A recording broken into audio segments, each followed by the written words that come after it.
Assalamualaikum warahmatullahi wabarakatuh. Selamat pagi anak-anak. Berjumpa kembali dengan saya, Pak Suparso, guru kelas 5. Dalam pembelajaran kali ini, kita akan belajar tentang tema 3, makanan sehat. Subtema 1, bagaimana tubuh mengolah makanan. Di pembelajaran yang kedua.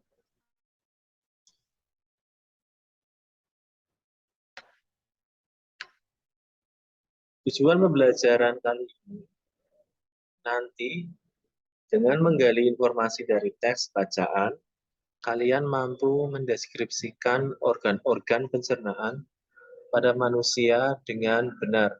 Jadi nanti setelah belajar ini, kalian bisa mengurutkan atau mampu menjelaskan dan mendeskripsikan organ-organ pencernaan pada manusia secara urut. Kita mulai saja. Apa itu sistem pencernaan? Ya, kita perhatikan sistem pencernaan adalah proses yang dilakukan oleh sistem organ pencernaan untuk mengolah makanan agar dapat diserap nutrisinya dan diubah menjadi energi. Nah, sistem organ pencernaan pun terdiri dari organ-organ yang memiliki peranannya masing-masing dalam mengolah makanan. Kita lihat apa saja organ-organ tersebut. Kita mulai. Nah, di sini ada organ pencernaan pada manusia.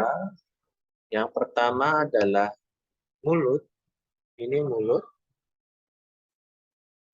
Yang kedua adalah kerongkongan. Ini. Kemudian yang ketiga, lambung. Yang keempat adalah usus halus. Yang kelima adalah usus besar, ini yang warnanya hijau. Dan yang terakhir adalah anus atau rektum.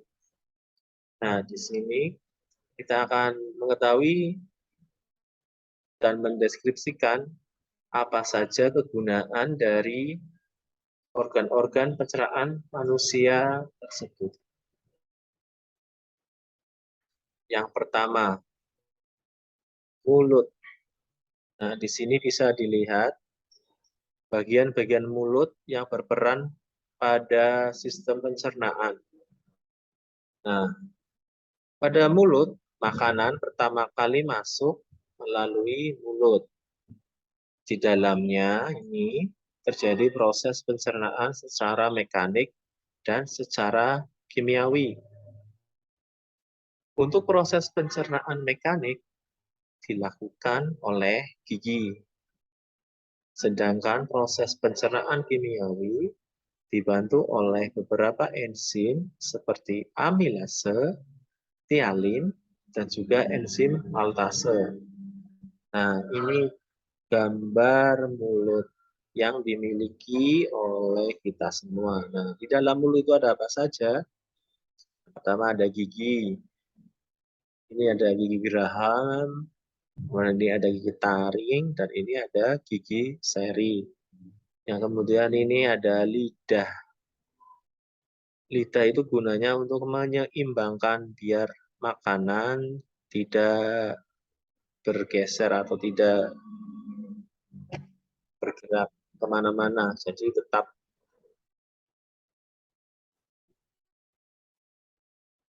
Nah, kemudian yang kedua adalah kerongkongan.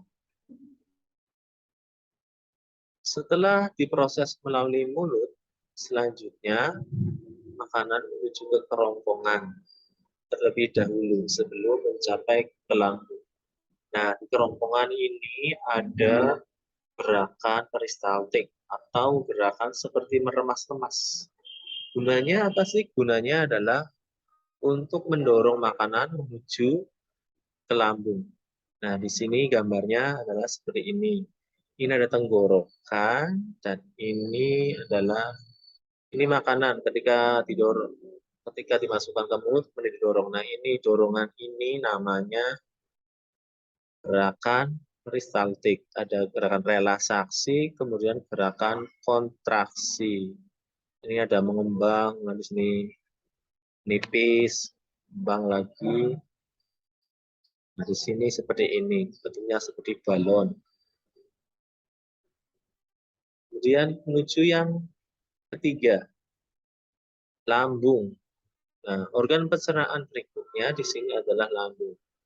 Selain di mulut, proses pencernaan secara mekanik juga terjadi di dalam lambung ketika makanan dihapuskan oleh gerakan otot-otot lambung. Pada lambung terjadi pula proses pencernaan secara kimiawi melalui enzim-enzim. Nah, kita akan mengetahui enzim apa saja yang terdapat dalam lambung. Yang pertama adalah enzim pepsin. Enzim pepsin berfungsi mengubah protein menjadi asam amino. Kemudian yang kedua ada enzim renin.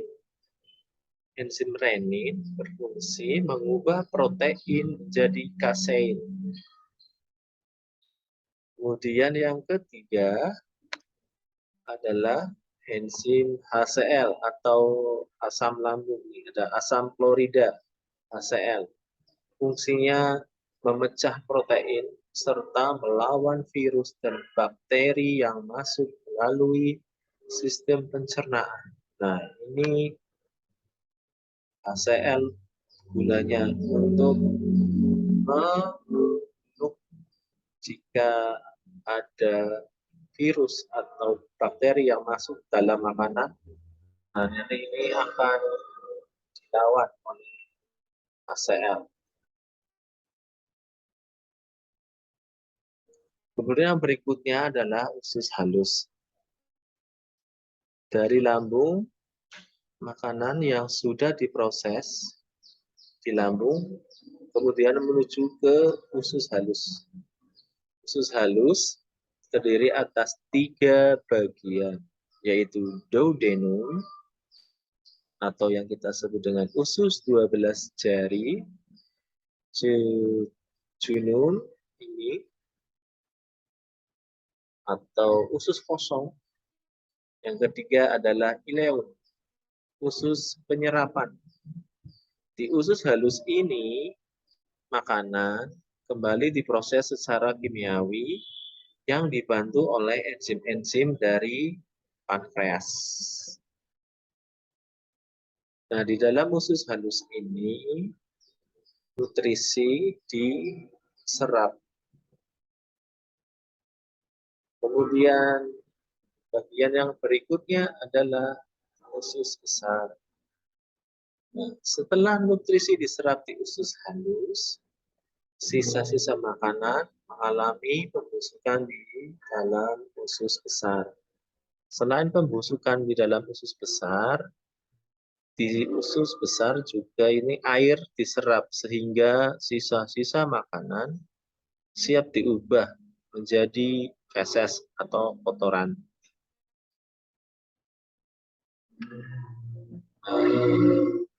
Kemudian yang terakhir adalah anus atau rektum. Nah, ini gambarnya. Feses akan disimpan di dalam rektum sebelum dikeluarkan lewat anus. Nah, di rektum ini ada sensor. Di sana sensor akan mengirimkan sinyal ke otak untuk memutuskan apakah feses perlu dikeluarkan atau tidak. Setelah itu, feses yang siap dibuang akan dikeluarkan melalui anus. Anus berfungsi untuk menahan dan menjaga feses tidak keluar dari rektum sebesar. Nah, dari penjelasan tadi dapat kita simpulkan.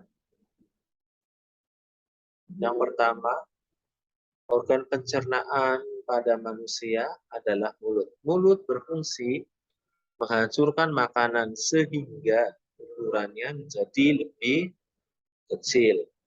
Yang kedua adalah kerongkongan. Fungsinya memindahkan makanan ke dalam lambung dengan gerakan peristaltik. Kemudian ada lambung. Di sini lambung berfungsi untuk memecah makanan dan mencampur dengan enzim dan asam. Kemudian ada usus halus. Usus halus, fungsi utamanya adalah menyerap sebagian besar nutrisi dalam makanan. Nah, kemudian yang usus besar, fungsinya adalah penyerapan air dan pembentukan feses.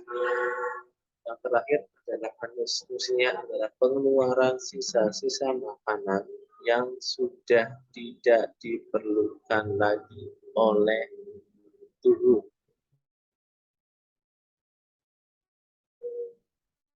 Demikian yang saya dapat jelaskan tentang organ pencernaan. Terima kasih dan tetap semangat dalam belajar. Wassalamualaikum warahmatullahi wabarakatuh.